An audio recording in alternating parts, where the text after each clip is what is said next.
Mesdames, Messieurs, bonjour et bienvenue dans votre émission Bunzambepe Misala. Bunzambepe Misala, une émission qui reçoit pour vous le serviteur de Dieu, le chantre de l'Éternel. Ici, tout ce que nous faisons, c'est pour la gloire de Jésus-Christ Nazareth. Nous allons recevoir pour vous une figure emblématique du gospel de notre pays. Vraiment, elle n'est plus à présenter, mais nous allons le présenter quand même parce qu'elle est notre invitée de ce soir. Il s'agit bel et bien d'une grande dame.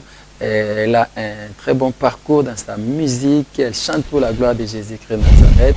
On a connu cette dame, elle était encore trop jeune pendant qu'elle a commencé la musique chrétienne. Et jusqu'à aujourd'hui, elle évolue très bien à succès, succès à succès. Nous rendons grâce à Dieu, à Pengwate, à Pengwisate, pe azo continuer kaka kobongo lisabatu tema de quoi Mosena Nzambe. Il s'agit bel et bien de la servante de Dieu, Maman Laure Mbongo. Elle est donc à mes côtés, c'est elle qui est notre invitée aujourd'hui.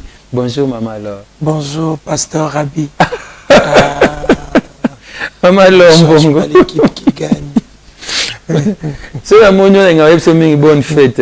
On a fête chaque jour. Bonne année. Merci bonne année. Oyu makambozolo balobi na koti na ndako mwana nga ya muke. Maman, bonne fête. Oh. Et puis je lui ai dit merci. Ouais. Et puis sa grande soeur demande, il y a encore une fête ici. Oui, chez nous, tous les jours, il y a la fête. Ouais.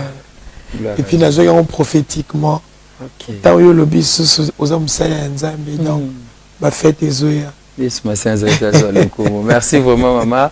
Et les batnets pasteur de la foi, vient à comment ba matéa. Maman Laure, vient comment matéa. C'est-à-dire au fond la Bible au tangi mais au bandoté par rapport à la vie et à Maman Laure.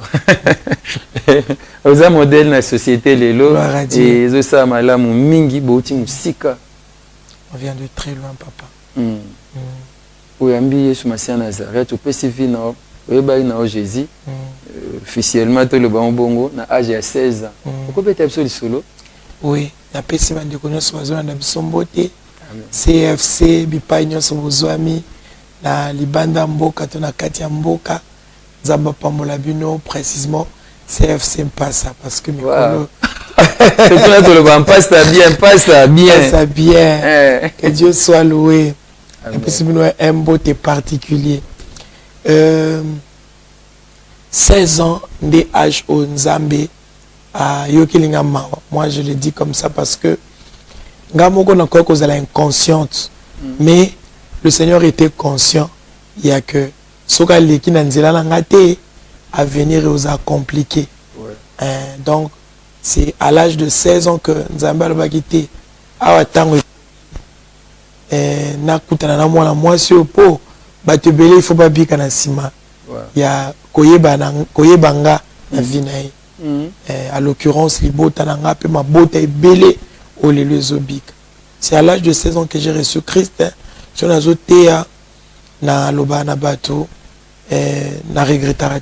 regrette pas. Par contre, donc c'était à l'âge de 16 ans que j'ai donné ma vie à Jésus-Christ de Nazareth. Et jusqu'à aujourd'hui, je continue à le servir et je l'aime. Ouais, c'était comment? Monsieur Zana campagne. Pasteur Abin Badis na cause de la fin de tout ça là batbaye belé à sali appel batbaye civil na bango na Christ monsieur Zananzela monsieur Zapé na église kaka ya bino zainde déjà Nazaki est très sollicité na baninga nanga o bandaki ko kende ko fréquenter ba groupe de prière à cette époque là Nazaki na maison mère alors baninga nanga belé bazaki déjà ko fréquenter ba groupe de prière tant toi qui na matete qui saint sur matete toujours fouter la par-ci par-là. Et ils ont un groupe de prière moko na lokele. On a aussi là film, ce qui fait que ngapé on a commencé là ba film to ben en cinéma des âmes. Tout ça ils ont un programme moko na ni na évangélisation to ben en cinéma des âmes. C'est-à-dire to ben ba tout ça les popcorn, to projeter ba image on le fait. Donc to ben ka quoi campus pour Christ bazo peut ça avec explication bah film sur la langue mususu même sur dans la français mais faut pas payer ces explications pour nous tali sabato maloba nzambe. Et c'est là que tout ça la popcorn au vandi to kaboli popcorn batbazolia tout ça parce que nga naza vraiment fruit. Donc tout a commencé tango bazo beng sanga la groupe de prière na groupe ko un peu idée il y a ndengeni il faut muta vivre tout ça. Et à un moment donné, il y avait encore une sœur à Silale Koti Kabiso, Justine. Ouazale ko invité nga beaucoup plus na Jésus t'appelle na Kingasani et pas passer lokusa na pesi ba ombote na école tout ça qui se kutani mon ami minga tout ça mais en tout cas j'étais encore vraiment pas très convaincu nazo kende kaka ou bien soka le quoi ton oyemba na école surtout yembi to zongi na biso on a ba jour à culte à benga mais c'était déjà une sémence wa bana ikotia et maintenant et c'était na 16 ans nanga de ba ndeko ya équipe ya évangélisation ya église Medak na Matete ministère évangélique de délivrance chrétienne. Alors c'était ba ndeko ya Medak ndé bayaki maintenant ko évangéliser zaki équipe ya évangélisation ba gagneur d'âme ya Medak bayaki à travers camarade mususu peut-être une école moko dodo alimasi il pas à komona ayi ko inviter nga to yeto yembisto surtout interpréter mon école on a invité nga to yeto yembi na kenanga. Alors ba ndeko na bongo église balobi comment yo tika moi moi so soka yeka yembi ake ko bengisi tata dimanche moko ya tout ça oh bino boba évangélisation bo ça la bino. C'est comme ça que ba ko landanga la yebaka ils pas ko na biso na Kisenso na avenue Masala numéro 43 bayaka wana bayiko teyanga batenga kuti bateyaka to na mama biso wa ça boli bolongola ah Bernadette maman Bernadette protocole dans protocole privé. Je crois que tu as mis bino les voilà si ça bon c'est ça voiture à kumba maman kasi ya bon ça ah wana zekala ah oui Azo c'est l'anniversaire, a fêté anniversaire, c'est 74 ans. C'est 74 c'est 25 joyeux anniversaire maman Bernadette tout dimanche tout tonda maman Bernadette tout tonda joyeux anniversaire à vous mbotokolo ya mbote et en anglais oui bah c'est na biso si comme ba biso azo chola ba évangélisation là tout ça ba fani so ba te biso papa rabiso mukono ekoki oki mate bande ko la ba ke menga ba la tikala ki na ola la te donc ma te wana baza ko loba ils ont retentir na matoi na ngai makamba za loba ils ont retentir na matoi na nga même na verset frère moko za apesa ki wana et retentir na matoi na nga azwa ki verset obida e ba sortir du milieu de c'est ko abandi ko développer ango ils ont retentir makamba za ko loba motema na nga na butu na zo sursauter na olamuka na okanisa kama kamwana ngabiti fona landa ba frère na zangi kimia ndena yaki kolanda bango bakamo bamona nga dimanche c'est ce dimanche là ndeta onde kaka église yaki so musela nzamba sikotea après o alinga yamba Yesu ndena yamba ki Yesu c'est comme ça que na yamba ki Yesu la télémise qu'on a sali prière wana yekolo Yesu tout ça kota kati na bomo inanga na sali lo sambwana et depuis ce jour là de la commerce Kokolanda Bango, Kokende, na yeko adhéré pe équipe à gagneur d'âme. Donc équipe à liboso na adhéré une église et tant on a na Medak yangwana. Après ndé de sala chorale co-héritier, après le co-héritier après na yeko to sala vase d'honneur, équipe ya adoration, après na yeko intégré pe les co-héritiers na kati zaki na frère José Nso la bande ko ya na frère na biso Jean-Claude ibaya nanga. Donc bango déjà on a basé au travail.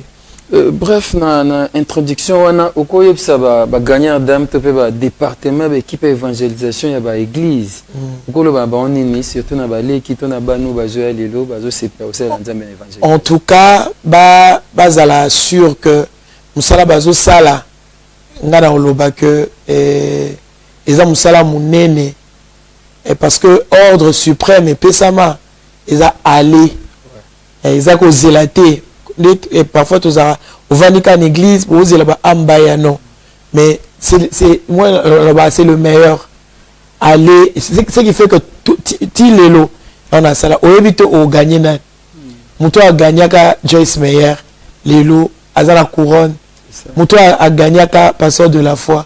Na kondima lelo ana couronne. Muto a gagné l'ombongo. Yozo gagné ka mutu moko. Oibite gain wana o yozo tiana se.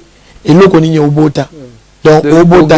O gagné na oka mutu moko. Et boti banzete. Et boti banzete papalanga. Ba branche. Ba donc et comme ba manga ya mipiku. Ba soki ba nana ya mipiku. Et comme soki ba avocat ya mipiku. C'est-à-dire quoi? C'est-à-dire au gagné ka mutu moko. Mais oui ba tena sima mutu na au gagné combien d'âmes? Au gagné ba nation. Au gagné ba multitude. Ce qui fait que tonton Rabinga na tika musala na te. Na bisa nzambe. Tout le monde a filmé parfois na balabala. Et ça na Facebook la mandela ba tu tia kango. Parfois tout le monde a tia kango te. Pour le barrage juste que depuis au salon on a nenga sera kala. Donc un dictaphone. La ligne appelée kotika la archaïque ndengwana parce que moi j'ai été gagné la ligne batumusu bazala gagné. Alors c'est le premier département qui m'a reçu na tamboli côté à Sangomalam et sengonanga ezalaka am moko bongo motema. Donc tous les jours c'est ça. Am moko azala gagné. Alors n'a encouragé ma gagneur d'âme. Quand j'ai commencé, il y a sonné trompette et qui bobima 4h du matin, 4h, 5h, n'a pas qu'on braver même peur parce que n'a pas où ta qui sens on a kinzambi kuna likolo les quotas communes il y a qui sens les cas régi. Là où ta kinzambi, na où kita na trompette, sur la ulongi pas sur la bandit trompette, na où banga kutu teke bas, na où kuta na ba bandit, na kuta na bas Nzambi a futaka. Au moins, Nzambi a futa na vie. Au comprendre pourquoi. Parce que à cause de Nzambi, et na ibisaka Nzambi. Musala même quand tu vas m'élever, on continue au salon. Ce qui fait que jusqu'aujourd'hui je le fais. Je le fais avec amour, avec abnégation. Chaque mois je suis alors bien chaque mois je suis dans la jour on a libanda on a que le lukaba. Alors à tous les gagneurs d'âme, faites ce travail avec abnégation. Cause à la coup de décourager Théo n'a quoi que ce soit parce que ndenge nzamba osai la makamu oyebate pour au gagner tant na éviter pasteur nini a renommé au lobby à Okoma Moussali Mounene. Donc continuez à faire ce travail, priez parce que l'évangélisation commence d'abord dans la prière.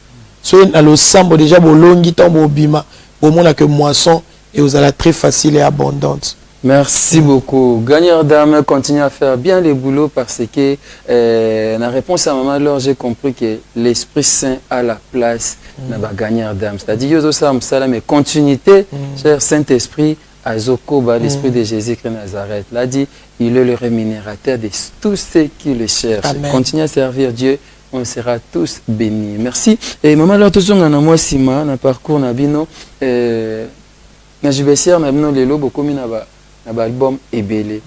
Pour ne pas dire titre belé. Déjà, l'album est belé. N'évitez surtout au Kotanga, Tina Teza, Tina, Simbulu, Oracle. Mariage de pèlerin, Yesu Kaka. Mariage de pèlerin, Yesu Kaka. Scusa. La robe de gloire. Puis là-bas, Maxi Single. Là-bas, Single. Déjà, tu communes à Oyo, il y a Dieu est au contrôle. Je pense que tu as le belé. Mais côté l'album, n'est belé. Dernièrement, tu as le belé. Il y a toujours les messages de espoir. Et nous avons un message, il y a foi, il y a encouragement, c'est-à-dire Kolembate, continuer déjà. Premier album, Tina Teza, Tina, c'est pour dire aux gens qui sont désespérés ou qui veulent encore, il y a que désespérés, qui ne désespérez pas. Même lorsqu'on vous dit, vous n'êtes pas aux Tina T, mais pas Nzambe, aux Tina. J'ai fait bandegoni, tu peux pas hériter la biso. Attention qu'on hériter la bonté, c'est-à-dire quoi? On va faire partie de livre parcellaire. C'est-à-dire que tu as bananion sur yo zate po. Ko hériter na bangote. Tinate penza. C'est-à-dire na kati livre parcellaire, ba komponyo seze ya yo zate.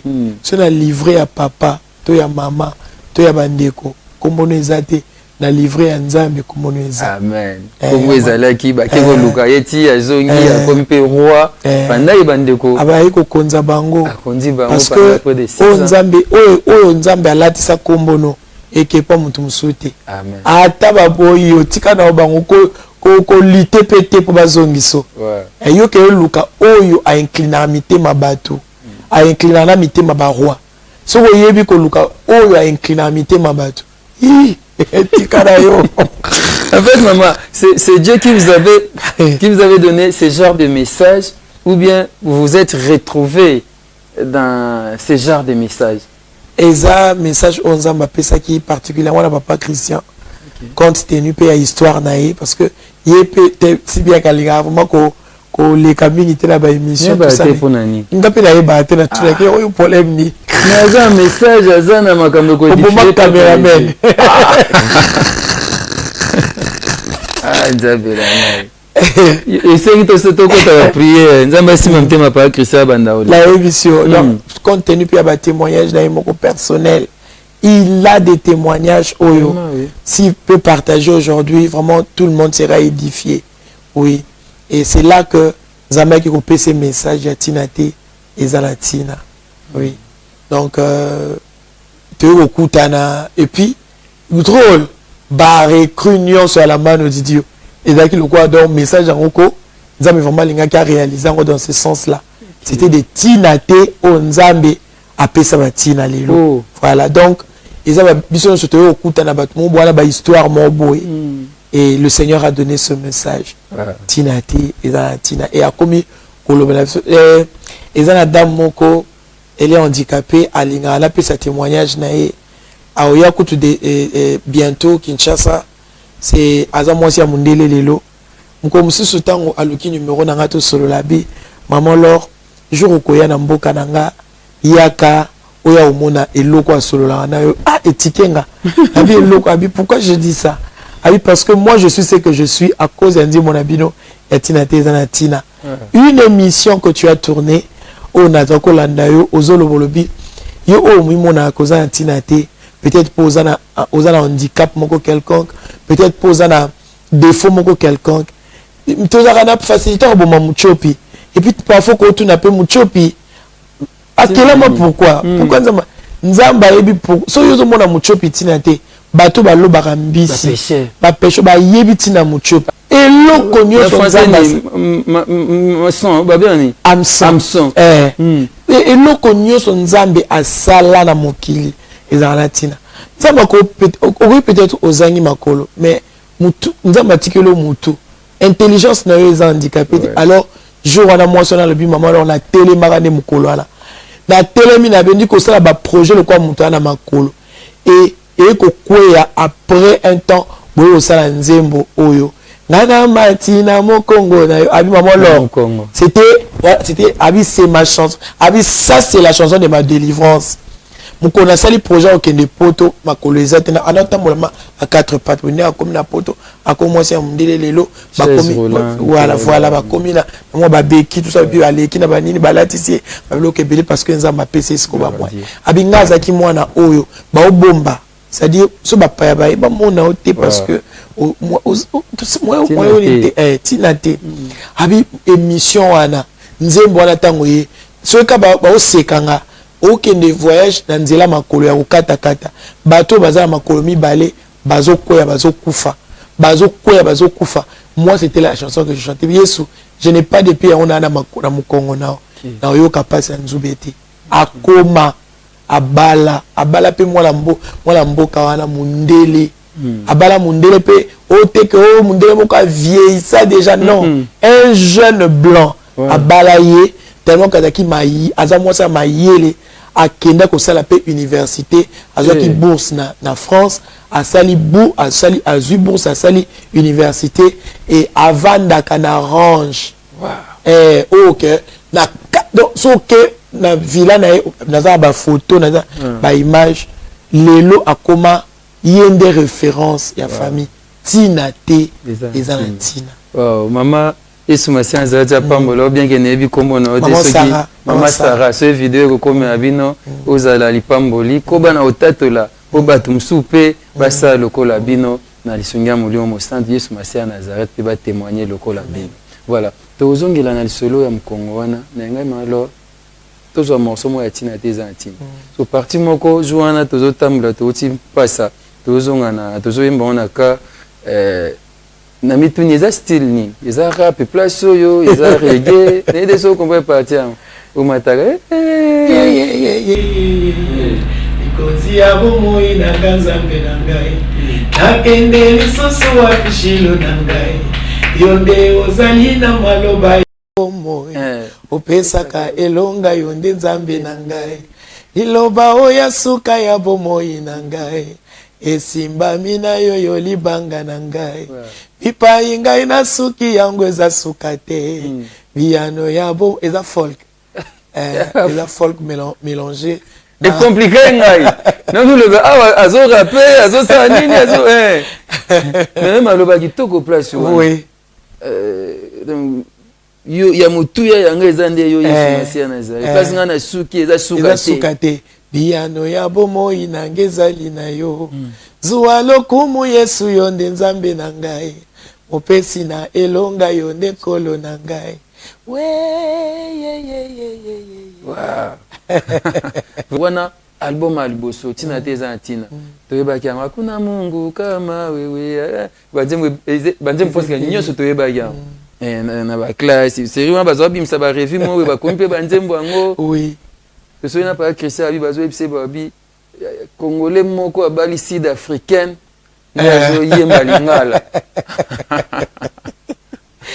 bamsusu tata na yaza aza congolais maman na sud africaine bamsusu te maman na congolaise papa na sud africain donc ezai ka c'est wa ba chaîne TV belé te boleka to nonga bongo to ndeka bongo très très bel album je me suis allé démentir en na taxi bus parce qu'on était encore na mutuka te tout ça elle a démentir en na taxi bus ba zomé linga ba la kishasa ba linga honneur yo moko mais ba hololi et tu gana fana na lo ba susti ma ouais voilà uto yemba papa Charles Mumbaya Donzi Budila Donzi Budila et wewe sana mokongo na eza mokongo ya Yesu mokongo la Yesu kati eza yango ya album ya Yesu kaka après tout ça là un symbole tout ça na album alboso na landi bino na ndeko ya Top Congo obimbonga libala c'est un album ça c'est la foi ou bien en quelque sorte le moment buzoba to mo erreur mbonga libala vie eza pasi boke c'est la enregistrement album sans producteur lelo nde okoki koyeba so ezaki foi to ezaki folie to ezaki buzoba bon lelo to chango foi voilà mais série wana kotala boye lelo nde comprendre que ezaki foi papa Christian azala muta kondima na je me souviens maman passion na biso azala koloba andoloba so za musala osala ko solo ana mutu musute keka osolo na Christian so que solo na Christian amona jamais échec alors banoka eko simba eko ata bozo échouer peda au mona bozo échouer simba ka ya oloba eko simba kaka ya mona ka eko simba c'est ça de la foi c'est vraiment risqué voilà c'est risqué parce que Kondima eza force eza force ya maintenant la force à siko et produire un peu ba résultat à siko faut essayer ngate au mona nan non so moni elle souffouate on peut pas espérer dans quelque chose où ils a déjà il y a une définition simple ya foi c'est ce que la Bible nous donne Kondima eza na deux étapes ozo espérer na makambo yo o mona na noté ti o comme ce qu'on a niveau ya démontrant démonstration bien que monité te o monité mais o démontrant ce que bat ba monia yango et puis na époque wana so tuni Pichu Ilonkolo aza pe ba ancien na époque wana Raga TV ti lelo aza musala oyo azaki ko aza caméraman na kala ye mutaza oya papa Christian bazaye ba voisin boy il le fait on a bien il le fait soka ye a filmer pas que c'est basomi cassette na cassette VHS filmer loba ngana kana loba te azo loba mingi te abi lor loba o ndingo za mwasi munene na mboka o ndingo koza bénédiction munene pona mabota loba bande konga komona ngalo mbongo nazo ndima voilà ba yibisinga ba otindikanga loba na oza mwasi munene na mboka oyo na regrettaka parce que tant to sali prédote le 16 décembre année 2000 tant to sali prédote to zara na possibilité te ya osomba cassette ka cassette wana nde il offre aifasaka aifasaka pour enregistrer prédote na biso donc sinon so zaki ba heure ba téléphone ndenge lelo réseaux sociaux comme voilà Facebook tu regarder ba image là où j'étais en train de parler et puis tu l'onko la za vivant yé muto za ko filmer biso na oloba na oseka kutu yé aso sanga loba na okozala mwasi oyo okopambola ba multitude okozala mwasi ya munene na kati ya mboka tu seras une femme au bato basi bele ba ko se référer na yo et je le disais comme ça par la foi. Alors, tant que papa Charles a été lukanga, atini ba lukanga. Papa Charles Mumbai. Mumbai. Ba ndekwa ba ninga jetu, papi, azoka nga photo nanga ba dai ba Benaton ba ye ko lukanga pe papa Christian ba tende de numéro 16. Ba combien papa Christian habita za ate azalaka na Kisenso. Ba ya tipa na biso ba leka ngomba régie ba ya tipa na biso. Na kisba ko lukanga ba kuti maman to solo li lobi nango ba tikenga transport. Lobi nango na ke RTNC. Ton na yembi o ezaki à partir album a jetu. Ton na yembi simanango nde papa Christian. Tant papa Charles ayo benganga pour la deuxième fois. On a que ça ba clip. Après ba clip wana et papa Christian et tant batu bandi ko lobela. On a loba na o démentir na sud-africaine té. Ba bezanga té. Tant na yeko tant papa Christian ayeko mon eloko na bilor c'est le temps. C'est vraiment le moment M que nous ne devons pas collecter ça tant haut. Alors c'est ce qui a fait que moi ma économie na yazaki ko bomba pour ça libala pour abîmer la grand prêtre la famille. La grand prêtre papa. Abîmer la grand prêtre la famille. L'économie na abinanga alors c'est le moment. Habitant haut et attend haut nzamba pesibiso. C'est comme ça qu'Akendaki na PSI audiovisuel on est dans la 14e rue la concession au babou kezaki na ba bus d'ailleurs bus moro ya to sala la clip à kuna mu na kati ya concession ana na 14e rue place ba tongi banda ko belé à étage wana on dit que on facilement que mbongo to sala ngo to côté la studio Christian so aza conviction na au boy il était boy mutu fo ya obala bongo izanga soki mbongo ne ke perdre yé mutu na luka mususu luka mususu ngate ah c'est bien yesu masenza ça encourager qui est parce que tu vas ko sambila ouais certes nzele zaki molili nzele zaki flou en tout cas on a mutu à cause à un moment donné ba incertitude des alaki vraiment j'étais incertaine non mon frère tout le cas on n'a pas si tout ça incertitude zaki mais il m'a tellement rassuré à fongolinga miso aminanga alors est-ce que batu baleki on a koyemba na mboko bazate ngai baza bana bas o Charles Mombaya yeba ina bango belebele bayemba bazate kaka yo pona ni kaka yo pona et puis Charles Mombaya bandi koyemba na ba fille lelo ote comment est-ce que yo bayeka kozwa oka kutu yo kutu kozala bayebi yo kutu te nzamba permettre na no baleka peka na nzela na ye pona jetu ya jetu aleka peka na nzela na flaming fire wana na ke yemba après koyoka nzembo jetu papa Charles bengi pona ni kaka yo et puis pona ni kaka nzembo o banzembo yo yembi wana nde koko sala que le succès kangi et kanga ni kangi wana non lor oza eza temps na yo eza temps na yo compris papa Christian avait voilà. compris le temps et une très belle chanson et ba titre na utuzi budila eza ngana sengi na yo yawe fongolela ngai mwana na yo manini sana lola pona pambola ma ebele baseki ngai pona poni kobila yo yawe sala na bomo. Très belle chanson, on a mis un clip nango papa abso akoma pasteur Bikoro. Ouais. Azodi nana pasteur David na pesi ba mbote ba Bikoro. Na pesi Solange Banza mbote. Isikano sa Hollande l'émission azana na Bruxelles. Esaïe carton, Esaïe très belle chanson et évolution est au monde quand même qu'il faut to go ta studio au côté studio. Ouais. Après on a ndeto ba studio parce qu'il faut enregistrer banzembo. Ouais. C'était facile. Bon, Ezaki facilité. Parce que tout ce qu'il avait, Ezaki vraiment minime. Ouais. Ezaki ma préparation au abanda osomba biloko na ya libala. Mais tant qu'on a montré que c'était le temps de Dieu, à quel solo ana bande quoi PSP audiovisuel. Azuno ou azaki na ngolo quoi caution à pesi bango. C'est comme ça que tu commences à foutre petit à petit. Mais dans l'album Ezaka a été bino moko Ezaki il y a le quoi Azaka vraiment très ouvert d'esprit par rapport à la musique. Christian vit dans la musique. Ouais. Alors a vu que il y a biloko o équipe nanga et ko betati.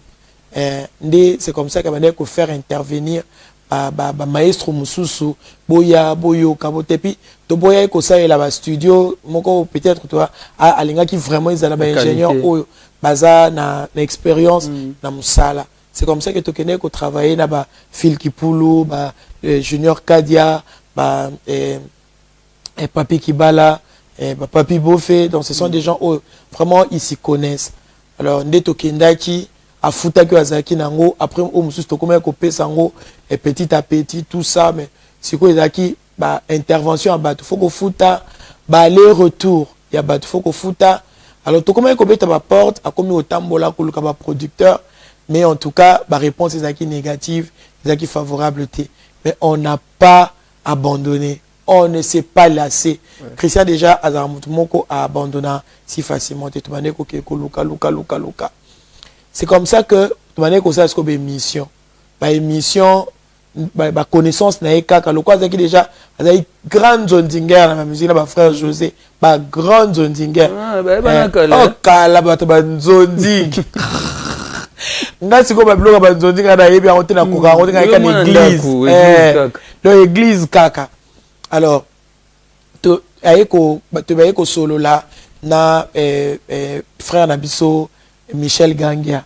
C'est alors que Ayon dit même tout ça l'émission moko tout ça là naïe je crois que Calpin des artistes na Amen TV kala tant ce que nani et tout ça là Michel Gangia ayaki ko filmer biso to beta kaka combo par exemple no beta combo drummer a utu ko ya sikafo ala kisaye ba ndenge musique na biso ezali là qui c'était vraiment compliqué tout ça là émission ana. Et puis, frère Didier Mahimba, pasteur Didier Mahimba, c'est notre frère, pasteur Didier Mahimba, Aïko Zouabiso, Nanzenze. Ça n'a pas été facile. Hein. Ouais. Émission, tout ça, que ça a téléphone ouvert, na bossa na té. Bato aussi pénal, c'est yako finga. Oh, ouais. Ça n'a pas été facile. Je repose à Gotika. Pose à Gotika, papa. Pasteur Mavinga. Pose à Gotika. Mais c'est à partir de cette émission que. Ouais. Papa Christian Kena déjà dans Gospel Record. Mais comme tout le monde a sous-bassement, mon côté, l'eau, moi, ils ont quitté tout ça. Mais tant papa Philippe a telle émission. Ah, mais frère, Ayaka, même ça que tu as disputé. Ah, bien, qu'est-ce qu'on frère Didier? Habité, frère Didier, habité, Moutaïa, qui a bango, Michel, habité, ça, Michel, aïe, sa frère Anaya. C'est comme ça que papa Christian, frère Michel, Aïkoya, naye ba toujours autant frère Michel Aïe ba te ko kutana na ndako frère Christian pa Christian ba ndako foot na frère Christian Erwana ana foot na kunda ndako mo do futa $11 oui siko Aïe wana na saleli bango edini mipandi ya pepe soupe na bouillon bo siko bouillon na ndunda tala fufu bango fufu kaka ba le ba toujours tout le solo nani producteur à le bibo kende tout ça pour erreur na ba téléphone exacté. C'est comme ça que papa Christian Siminzela qui et pas frère Philippe comme comme la Gospel Record, c'est comme ça que ba sololi tout ça en tout cas tu croiser ma beau côté tout celle déjà clip mon corps et il y a Tina Teza et puis tout ça c'est quoi la tournage à Kunamu. Et aux gens c'est la biso ba dépense un peu tout sali oui après tout solo la pour un album et frère Philippe a le dit OK na tenté na nous na zwa banzemo o mi balé na lexango na nous na ba télévision et puis ani soke simbi en tout cas ma caméra sonné au lobby et au salama papa Rabi a sali rare donc kaka jour oyo a tient au cas na ba chaîne ezali na ngo beleti donc akena ngo na CVV sango malamu RTNC akenango na message de vie, hein? Message de vie. RTMV Papa Coutinho. Donc il y a quelques chaînes peut-être na Bosani na ba chaîne Raga RTGA à cette époque-là. On a quelques chaînes et puis na radio ECC. Période on a ambassadeur café fort. Ouais. Baba la vike ba oyeba ngote. Ba été sérieux. Tant kaka ba ebisio papa Rabi eza on dirait loko moko c'est déclic moi ça mi pum. C'est-à-dire nze mwana ebetama donc ebetama na niveau moko que oleki boyo kengo. Et puis, c'est comme ça que les choses se sont déroulées. Papa Philippe a comment obligé à Luka voyage en Bang et Afrique du Sud pour que le ministre album duplication. Et c'est comme ça que tu as la contrat. Ce que Christian a récupéré. Bon, on a les zombies. Bon, après, c'est quoi tu as récupéré dans bon, on a les balles. Bon, il y a audio, bon, il y a vidéo. Et puis après, maintenant, tu es sur la contrat. Après, tu es sur la contrat. Tout ça, la boutozongi, ça boue. Tu vas sur la scoyo. Et concert à Liboso. Autobetaka na nini. Maman Chabani pe Ayaka. Na frère Moïse Matou tapé Zaka pe ni na Liboso. On a ni Bayako beta Fambiso. Debiso tu es ko presté. Moko kokenanyo voilà. C'est très bien, maman, alors, mais qu'on remarque plus de 20 ans de carrière dans le Baïna Bandelia à succès. C'est-à-dire, œuvre nyo sozo bimisa, et zo zalaka je ne sais pas, on a les secrets, on a les stratégies, tonini. Et nga logo album oya Ma robe de gloire, na zena mboka te tango bimi. Et comme va tant hôtel la maman Laura, na peut so pe ba so hôtel la maman Laura na vent oya ba to zo bima bima. Mais Ma robe de gloire et bimi mbala mo mati sous les colonnes na top makasi. Et c'est quoi les secrets ou bien la stratégie, c'est quoi? Je sais, la prière a toujours une place, la première mais c'est quoi le travail ou bien quoi? Tous un secret on sous-souté, so isa secret de peut-être au lobangote. O isa li kam fobo bomba au lobangote oui. Tous à na Nzambe nanzela lo sam nga lobaka eloko nyonso etombolio o ememio likolo ba négliger ngote ba diminuer ngo pété. Au lieu de diminuer en je pense que stratégie à malamu ezalaka augmenter fréquence na yango. Kobanga Nzambe et soutenir biso. Le sambo et soutenir biso. Méditation maloba na Nzambe et soutenir biso. Et puis stratégie mususu eza respect à l'engagement et soutenir biso. Parce que tout le monde sait, à moins que ils ont peut-être kaya maladie ou peut-être monter au télématé ou bien ils ont une situation où après. Mais quand tu as un programme où tu as un engagement, il y a musala. En tout cas, la préférence avant bandimibaya parce que respect à musala et soutenir rapé. Donc c'est un peu ça. Tout ce qui nous a aidé dans la vie, tout le cas augmenter fréquence ou perfectionner et puis musala na biso artistiquement et c'est toujours cause à la page.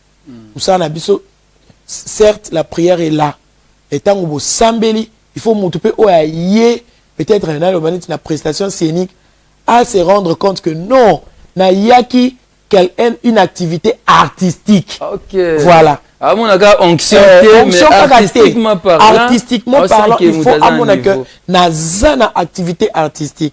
Parce que ceux qui ont capé na onction, dans l'église déjà, tu parles en langue, tout ça. But boya ko bika, muta bika kakate pour parce que au PCA onction, onction ko yezana batu mususu, c'est qui ça est. Alors sur le plan artistique, ils ont nyonso ana, ba geste, ba danse. Tout ça. Alors, et puis, musique est l'art de combiner le son d'une manière agréable à l'oreille. On peut la classe, il y a une définition élémentaire. Ceux qui ont une onction, mais au bimana note, mais au salamakambu bien entendre musique est allée là. Côté babeti là, côté babeti ré, côté bat bako bima, ça veut dire quoi? Au bimi si on a présence. Ah ouais, je pense que c'est un secret, bien un secret. Jeunes talents, jeunes artistes, artistes en général, c'est vraiment important pour voilà. C'est-à-dire, quand l'onction écoute préparation, il y a un ça là un succès. Ce qui onction écoute préparation. Mais ce qui onction est yé, bah tu vas coller onction. Mais au fur et à mesure, ceux qui, au moins parce que ce sont ça là et l'eau comme moko, ernioso, bah bailler. C'est-à-dire depuis au côté qui, et souvent on parler en langue, il y a pas place où on parler en langue, place où on parler en langue, parce que ils ont la place où ils sont intelligence, et la place où ils sont esprit. Vous comprenez? Tout se passe en esprit, mais quand il s'agit à temps où il faut se réjouir, il faut payer ça au bazar au besoin d'attendre. Sinon, et l'autre ça est comme boring, et comme ennuyeux au monde. Donc c'est un peu ça. Et c'est à quoi joindre bilo kwa na nyonso pour ça la oyo. La main d'utilisation. Bien. La preuve en est par Christian Tueb Sanga déjà qui est déplacé de Kobazana Maki le 25 concert le 25. Et le 8 de 8 Maki mais pour un concert le 8. Deuxième album c'était encore comment les titres Simbolo. Nzem na lobby mo Congo ezena Simbolo. Et Simbolo zaki abongolaka wana subo akisuko bo moto asuka yewana comme na ba mariage na ba église partout yewana bongolaka paka weye banze mwana nyonso ezali sous scandale banze mo ezalaki to bokome ko composer après ko bimsa tina tezanti il y en a au ezalaki avant parce que tout ça là a toujours sélection na aide à Saint-Esprit. Oui, déjà nzembo soki édifier biso moko c'est que ko édifier peuple de Dieu. To pesa banze mo bipese lati. Donc ezala mususu o yebana koya au fur et à mesure de tozo tambola na nzambe de tozo kende nzamba pesa biso ndengwana et c'est tombo mona que et comme temps au boko ko sala album neti boy to comme déjà ko kanisa ndenge ya osaya préparer album. Non mais c'est pas facile parce que bon attends va monde va théâtre va ntu ba so sali carton tina teza tina et kangaki à l'époque ils avaient facilité papa Thomas le kofe bazala ki ba maman papa Moïse Matuta ba nani ba Moïse Matuta na époque surtout maki azena na kati ya moissonneur na moissonneur qui moissonneur Gaël et voilà Gaël azo pela ba makoma Marie Missamu. Marie Missamu. Voilà. Allez, vous cartonnez. Ce qu'il faut bien ça deuxième album. Place où on a ça. Faut bien ça deuxième album. Il faut nous se comparer à Yomoko. Tu te compares avec toi-même. Seulement et l'autre sauvera biso c'est que biso ça musala nzambe na concurrence. Non, bon concurrence loyale dans le cadre. Si bien que que concurrence loyale ezala menga. Même concurrence loyale wana na linga ngo te po et empoisonnaka et comme amabe musala nzambe et lokola misala nyonso te musala nzambe zaka très précieux musala nzambe sala ngo kana abnégation musala nzambe sala ngo kana fidélité musala nzambe sala ngo parce que nzamba lobi parce que ça il faut okota même la concurrence loyale aux ala la tendance ya loba bon sala parce que on a idée à ma bêté mais on a quand même la notion de concurrence loyale. Vous comprenez? Alors on a la préférence à concurrence T, la préférence à kaka sert le Seigneur au bon endroit au bon moment. Et nous recevons abisso ngwana et ça que tout ça les nzambe au bon moment au bon endroit. Sera lobby T ata bato basali da bango ngala on préférer na yeba na wana po ya ngone nzamba pesi biso na tawana à l'époque papa ya menka nous ozi mama madoma kwe na pesi mbote mama nanga ayemba nzembo libala yemba na mama nani toto so na mama azan concert les dimanches maman Georgette qui fa epé série et pas zaki le panier circule encore c'était pas facile. Oui, c'est le deuxième album Simbolo. Tina teza tina après tout botia na Kikongo. Moi pas Christian j'ai expliqué Simbolo les racine principale tout ça. Donc ouais Simba ranzete. Et Simbipe. Maman là. Yewada.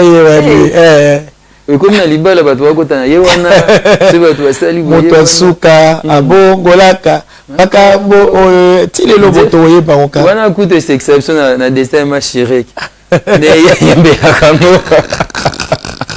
Non, mais c'est drôle. Carrière moko très fantastique. Que Dieu soit loué. Très kitoko. Mais n'a pas épinglé par rapport à Nzembo. N'a tenu compté album Nini.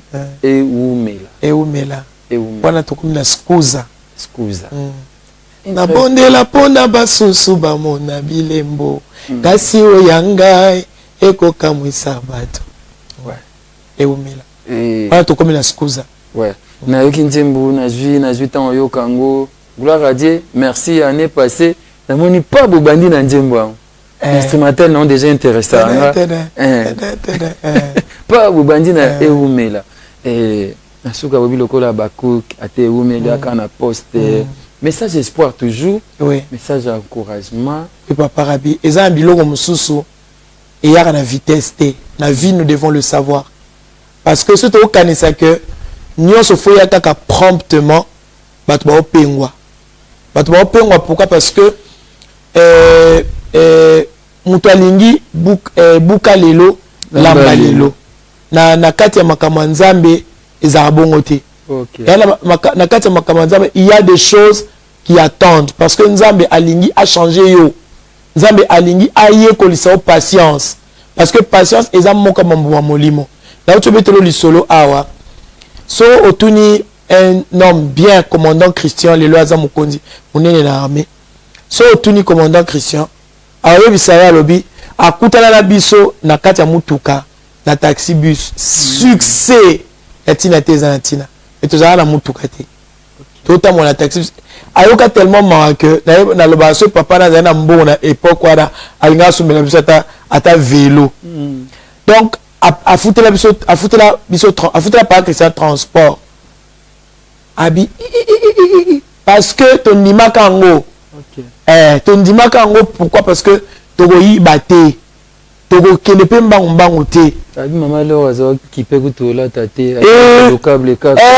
Voilà témoignage mobile na ngai wana. Na na ki pe kola tate parce que na yebaki que nzambe basalela ke nanu. So saleli nzambe au futa yo. Na boti ayela nga robe ya kitoko. Tatuni na monika qualité robe na tuni.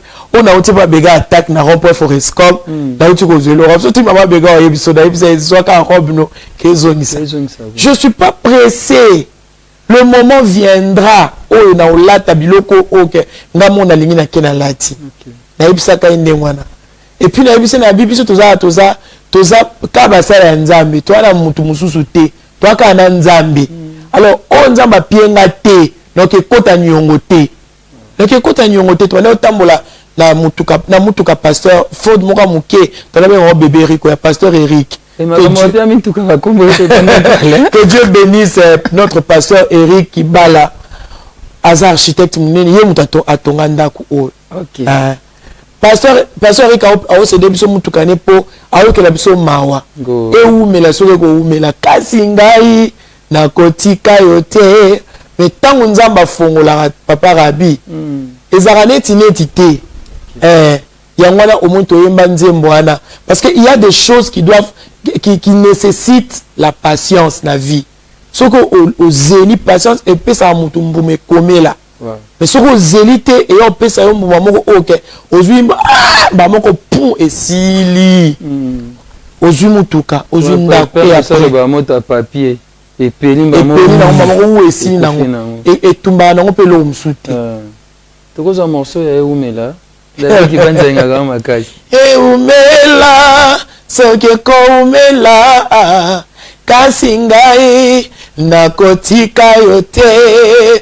Eumela soke ko umela nazanelikia nakomona nkembo onkolo na ngai baseki ngai ekomba ngana bondelaka nasambelaka nabotaka te. Ah, j'aime. Ah, vraiment, mais la très belle chanson. Na YouTube, maman Laure, Boluka, Zaza, Sepana, on a eu qu'un trop. Banzem, vous êtes belé, mais surtout que na maman, Tokoka, Banzem, mon Dieu. Dès que sur un autre, il y a un appel. Le Kébélé. Il y a un appel. Pour le papa David qui banze. Il a dit, mais t'es que malo, quoi, sur le slanjem, le coup là, où il solo. Une très belle chanson. Et Dieu soit loué. On a avancé dans quelques questions. Voilà, dis-moi, Mouté, Balaé. Mais alors, aux gagneurs d'âme, aux continuer dans la main de Dieu, dans le département, il y a intercession, musique, main de compassion. Main de compassion. Donc vous continuez avec cela, mais tout comme que les mingi, que c'est pas mingi, maman alors peut côté dans le bon pastoral, côté prédicatrice, enseignante, na monyo ko lobakete banda benga banda kala na te amenazo lingate. C'est pas en quelque sorte moi appel moko de la part de Dieu ou peut-être vous ko étouffé to ko misanan. Non, naboya sous-souté. Si bien que je ne sois pas pasteur, il y a ministère ou bien évangéliste de ministère, mais je suis un enfant de Dieu. Naza disciple, Bible Pésibiso, ordre Wana Naloba qui allait faire de toutes les nations. Les disciples et Matthieu 6, 33, Zouanabiso, d'abord le royaume et tout le reste, et Pésamelabiso 1. Déjà, depuis un certain temps, le Seigneur m'a beaucoup parlé, il m'a beaucoup interpellé. Naboya sous-souté.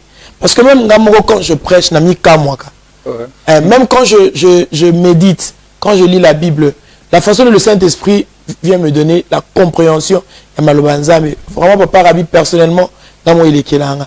Ce qu'on a mis tout là, ce qu'on a mis la compréhension, malobanae, capo, n'avançons capo, n'angamo, non. Oui, on chante ça. Mais à expliquer comme ça, le peuple de Dieu, c'est différent.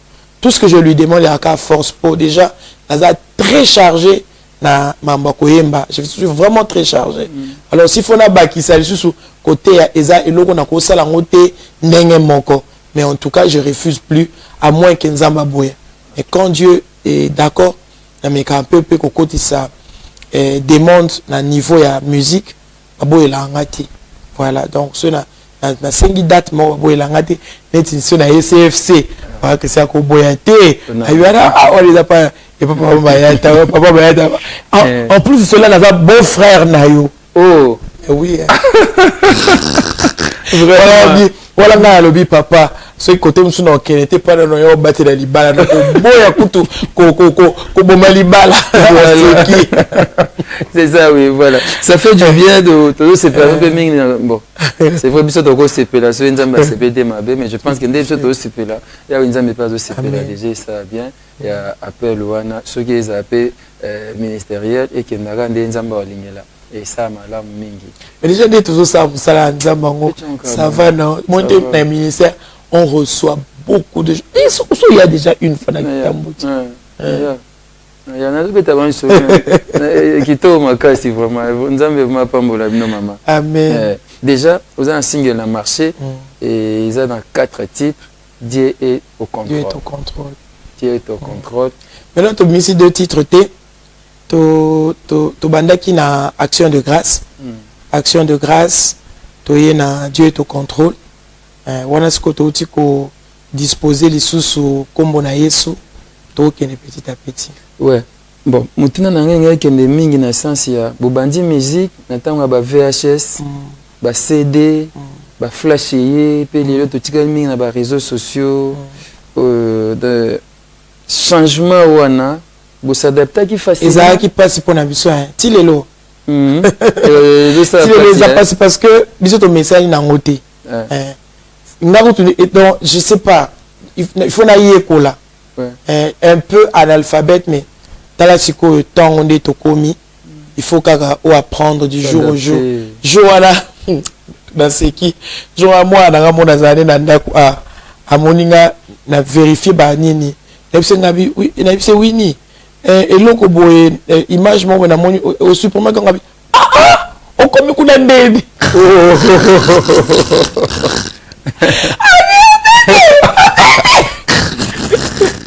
na isma on bino nde boza na ko bosepela na ko zanga ko yeba na ngai na balimbisa bino nazo yeba pe na ko yeba na ko yekola. Ça veut dire que tu as un temps moment d'adaptation. Tu as un temps moment d'adaptation. Au monde à kaka, là il écoute des bassins la blog belé tu la tante. Na ça va comme belé et puis maintenant ce qu'on faut bana ko yekola kali susu, ça la boezongi sa boye mais en tout cas na lisungi ya ba na biso lokwa ba la bakoli ba ba jeune ba yebi makamon bien. Et puis tout ça toujours parce qu'il apparemment il n'y a plus de producteurs c'est ça non bah producteur bazaté tout ça car ce qu'on s'auto-produire voilà et puis peut-être là bah collaboration mususu entre bah maison où ils a peut-être ka bah ninga bon monika a tout travailler tout ça là et loko boye attend au nzambe à permettre bino peut-être aux a possibilité bo solo li à tout ça la partenariat tout ça et puis boloki bah sponsor, c'est comme ça. Donc je l'aime. Je l'aime. Et papa rabi tout ça il a nzambe. Tout ça il a nzambe bon moi déjà ceux qui na kati na yo musala nzambe ezalaka nanu et pona et na sens moko vraiment commercialité. Je pense que tout ce que le Seigneur te donne oye ba ça il a. Et puis quand tu reçois ce que le Seigneur te donne avec joie au monde que pour moi c'est bon et comme ça sur base de 11 ans pesanga là il va na koki comment organiser non parce que c'était avant vous signez un contrat et puis ba pesi bino mbongo moko du coup fandina yo ça le comment na yo zozila ka ko ça toko komi bomate pour tango et comme ndenge za on peut pas se tuer donc c'est-à-dire que nzambe le kwazo kamwate biso toko continuer ko kamwa ka te non so nzambe amemio et puis mais le moko c'est que ayebi que jusque là Aza et Benezer à secourir yo tu peux continuer. Voilà. Voyage mon apote on était sur les premiers tour deuxième tour tout qui maman leur avait mis ici voyage du pèlerin. Mariage du pèlerin. Mariage du pèlerin. J'ai pas compris mariage voyage pèlerin normalement. Là expliquer un peu moins mingi parce que mariage eza type mariage physique terrestre au tobi kaka eza type ya oele kaka na lola c'est-à-dire entre l'église qui est l'épouse et l'époux qui est Christ. Tolo la mariage de pèlerin pourquoi parce que biso na sa mokili auto ba pèlerin même quand on parle du mariage na sa mo tolo la mariage oyo il y a physique te tolo la mariage ou ba pèlerin ba osala biso to ba pèlerin alors tozana na mokonzi toana époux oyo azal quoi kolona biso otozelaka libala otozana ngona ye eza libala ya mabele ate c'est-à-dire otambo ya lokwa mutu moko navanda na kitambo navanda na kintsuka otambo loketi okomi na kitambo okelala non toana mariage en tant que pèlerin toana alliance moko ofo to c'est un moment to mbaki nzembo wana ya pèlerin et album maxi single wana ezaki dénommé mariage de pèlerin sur la terre et dans le monde moi je ne suis qu'un pèlerin ezaki juste pour na loba la batu que to na alliance moko libala oyo eliaka biso na nzambe to ba pèlerin to lingaki mariage et se retrouver pèlerin pe et se retrouver OK. Sur la terre et dans le monde, moi je ne suis qu'un pèlerin. Pour sa caméra. Souvent je me demande si j'ai bien vécu parmi les hommes. Oh alléluia, si je suis fidèle à la mission que Dieu m'a confiée, que mon roi m'a confiée. Sur la terre et des humains, moi je ne suis qu'un passager. Souvent je me demande si j'ai bien vécu parmi les hommes. Alléluia. Si je suis fidèle à la mission que Dieu m'a confiée, que mon roi m'a confiée. Car au jour de mon départ, qu'est-ce que les hommes diront de moi? Quelles sont les traces qu'aura laissées ma vie sur la terre? Les jours où je vais partir, qu'est-ce qu'il faut au tambola kanango? ya lokwa mutake supermarché au kanza ozonga ndako te obandi kosomba obandi kozwa omoni shawarma ozwi omoni miliki ozwi nini osala lokwa mutu ovanda na kati ya supermarché te so osisi baachat fo zonga ntango ozonga na ndako oza na besoin ya kikalungu lutuli fo yeba oyo na osala na nango ka besoin nde ifuna sala à la supermarché. Les jours où je vais mourir, qu'est-ce que les hommes diront de moi? Quelles sont les traces? Parce que au moins de nos vivants, de notre vivant plutôt, neti yesu tanga osa miracle ça va kolobate. Ayo ça mutu kolobate. So bo tunye ta olobate. Et puis po ba ye koliba ye ba ki ba yoka ki masolo na yo ba beteki. Oh musu ba yoka te, ba betate. Sinon, moi je pense pas que oka to moni yango de yesu sala. Non. Asala koleka. Mais habitude na ezala ki ayibsa abatu kolobate. Kolobate. Nga personnellement neti fonctionnement na nga ezala kolobate. OK. Bon, peut-être qu'à ceux qui nous entourent, oh la cause ana libaku ya omona ndako oyeba qu'est-ce que nous faisons. Mais na liwa ya mutu ndeba vrai témoignage et bima. Ndeba vrai témoin. Ne vous en faites pas. Na bo moto mutu boye, parfois boyo kaka oya superflu. Mais quand quelqu'un meurt, ndebo yoka mitema ya bato ba seka, ba sepela. Les abattu musu tokuta na bona nzema molo otekaka bijou na ponga na tanga tout ça. Sikoyo yo moko oyo ka ba témoignage na tu n'en parles pas tu obosa na ngo yebi ngote. Mais siko bato ndengo na nde ba yaka ko bima sikoyo tango mutu na liwa ya mutu de ba yebaka ba mbeto mande ko lala ezaki na mabanga na si na liwa ya mutu de ba yebaka abota bana combien apalaka te njoka na na bana 5 c'est-à-dire que parce que na liwa ya mutu de ba yeba na nombre exact ya bana oyo abota omunaka njoka na bana mususu ndemona ba concert ebeta matin ebeta maka ebeta mingi parce que peut-être ba concert obino bokoti nzemo pamba nzemo basenga mingi na ba concert pèlerin. Sinanga tokomi 10 minutes par David.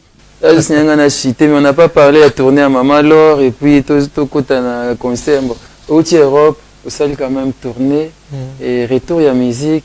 Olanda qui monsieur Singa Malo azaka ouais ba bien bana gauloise Polo baki faire nenga beti wana ba coller comme gauloise Zambena retour ba musique na poto qui au salle quand même tourner na moni ba concert et salle binonde. En tout cas, papa Rabi, Atayo et Osaloka bien. Kitoko vraiment. Bisson se tourne et c'est un que Moussa les zonga. Bible binabiso aller et fait de toutes les nations. Ce que soit nation Moussou, toujours qu'elle pour ils ont la restriction. Tu peux dire merci Nzambe et merci na ba décideur et puis merci na ba décognoso yo abundaki parce que les locaux nyonso ils ont toujours na bato ba payer après. Lelo oyo biso tokolo ba na époque na biso to bana ko na musique il y a des gens qui ont payé le prix biso lelo to payer prix oyo lelo ba sœur na biso ba frère na biso ba lelo ko enjoy c'est toujours comme ça il y a eu aussi des gens qui ont payé le prix alors et c'est ngoza makasi ya komona que musala ezongi na Europe libota na Nzambe papa Rabi so zaki wana olinga ko mona yo moko esengo esengo zomona ke eze loko emankaki biso ngala na bombaka te nga na bombaki te na yebise bona bi moni ba makambo emankaki nga emankaki biso na niveau moko papa Rabi okoki ko imaginer. Il y a des musiciens qui sont venus pour n'avoir ba biso c'était tourner Europe. Voilà ba yebi yango kususu te. Donc c'est un peu ça. Alors c'est vraiment une très grande joie. On ne peut pas cacher cette joie. Vous comptez encore une autre tournée? Si, Tozana pour parler bon, au niveau Amérique, nous tous contact mon côté, programme mon réalisé. Mais en tout cas, au niveau Europe, déjà tout est quoi annoncé. Date il y a le 9 août na Allemagne, na Bonn. Tozana Bonn, par la grâce de Dieu, Mukoloya le 9 août. Et puis ceux qui va programme sous ce Kobotama. Nanzela, je pense que Toko Zangate ko informé. Nazaki pe reçu na nini na CFC na France. CFC France. Oui. Le prophète Chavni. Oui, Chavni, papa Chavni azaki wana bana nyonso CFC bazaki wana ngalabi papa Mayata zo continuer ko bota ba multitude. Ça c'est la grâce de Dieu. On est fiers, nous étions très bien reçus et CFC qui vraiment et tout le coup il y a na concert, ils étaient là en train de chanter, de prier, c'est-à-dire et là que église en prière. Donc, vraiment, on était très bien reçus, même dans l'église Corps du Christ.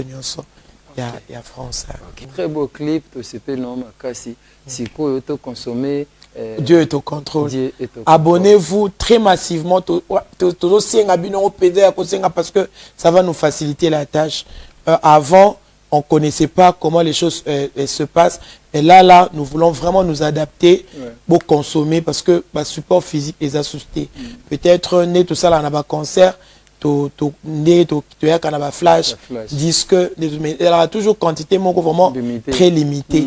Mais ceux beaucoup s'abonner massivement dans l'ombon officiel et ça l'ombon activité parce que on a perdu beaucoup de vues dans ma robe de gloire, dans le clip.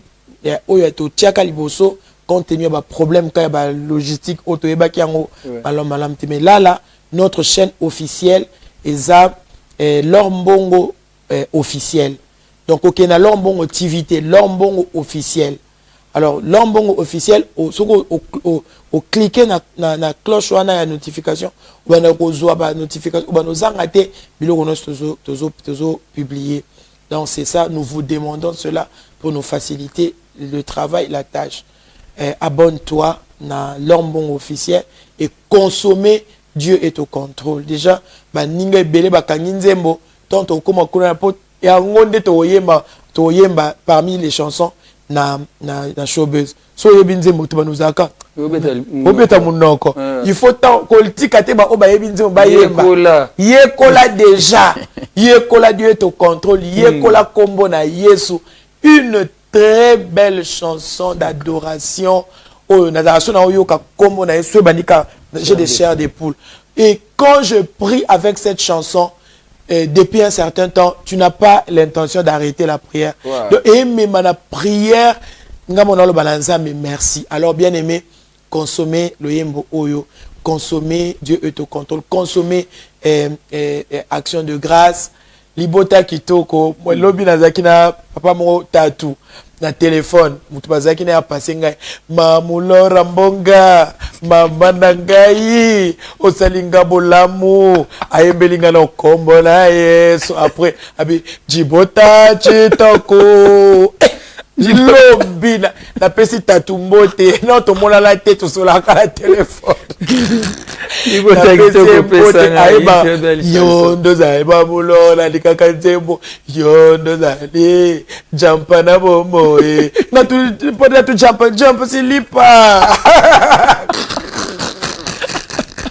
vraiment banzembo kitoko mamano banzembo bele toko masuka bolimsanga banzembo bele to ba mbembele banzembo na bango kota vraiment ba culture de ba moment ba prière et de rares musiciens, bon, quelques-uns, Tocha Gaël, Papa Denis Ngonde, Papa Matou, mais bien parmi bateaux, bandim n'a amené côté en bas prière, et côté n'a pas culte dans le bango, bon, c'est pas facile. Hein? Bon, et nzembo et akana na mission nango. Banzembo mususu nzambe atiango na mutu, juste peut-être pour alinga ki na circonstance moko boy eleka. Eleki nango et na circonstance wana. Mais ça, banzembo ya culte. Oh, que quand vous chantez, de par ma lobanango, vous recevez des choses. Donc c'est comme ça. Et chaque chanson est pour atteindre l'objectif. Question où je pense que émission Koya, parce qu'il y a des jeunes musiciens qui arrivent dans Balandam, nous besoin sous connaissance. Nous sommes sali banzembo tenir compte. Banzembo comme non net il y a divertissement de moment banzembo ezaki toko mais il y a divertissement. Divertissement. C'est ça la différence. C'est ça la parce que les gens travaillent beaucoup plus pour na bon Bolimbisanga ba vue. Mais il faut beaucoup plus travailler pour les vies. pour des vies. Bah vie à battu. Vie et non vie. Voilà, vue et l'homme sous. Vie paix et l'homme. Parce que là, au moins on a beaucoup plus et qu'on a bah vu pour les un divertissement. Et les logos peut-être oh, parce que on a batala, monsieur ko c'est qui ça, monsieur ko et bon tout ça. Mais si on travaille beaucoup plus pour la bah vie, au moins que en dehors il y a bah vue et aux paix, bah vie. Et vie, bah tout peut bah vie. Au monde, bah tout bah vie à travers nzembo. Banzem neti banzila nzambi, ya nzembo ya vie. Banzem neti ba Molilie, Pole, Deningonde. Ah, papa, il a fait ses beautés. Papa, maintenant, a fait ses beautés. Bandim n'est pas bon, c'est la vie. Ah, Yesu. Vraiment, prochainement, tu es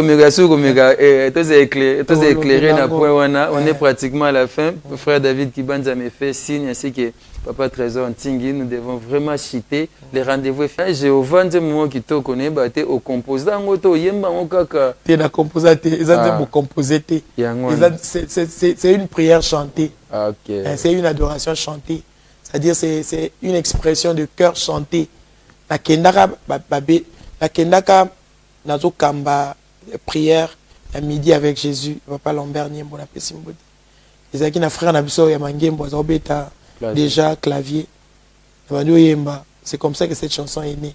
Et tant toqué dans un studio, Papa Christo m'a dit impossible oyemba on ndenge oyemba ki yango kuna po ezai moulai, je crois que ça va 25 minutes quelque chose comme ça. Abi maintenant chante na pensée wana mais avec une nouvelle onction, le Seigneur te donnera des paroles. C'est comme ça que on donne à quel an dans studio que nous préparé et il y a bon. OK. Quand le baka appendice appendice perforé. Les appels solo. Oui. Nazala na cicatrice moko vilaine na libumu. Bilembo nzambe tonton Rabbi Nzamba salara parce que nazaki déjà moto okufa. Appendice qui déjà est pas sous qui n'a les boumou médecin le bien à té maman biso pas le bien à péter au long à té na ni médecin opéra qui ngaza aza moko ya bana ya papa qui se lokeli ba na kimbangiste azaki na hôpital kimbangiste à Lemba. C'est là que j'ai été opéré. Papa José na PCP Mbote jour on a to kutana kana na ambassade Angola to yambani ma fille voilà. Parce que je n'avais que 10 ans. Mais en tout cas, il se garde bien. Il est toujours jeune. Il était très content. Je ne savais même pas que c'était toi. Oh! Nali solo ka reconnaître bien un homme na salango. La fille avait encore 10 ans.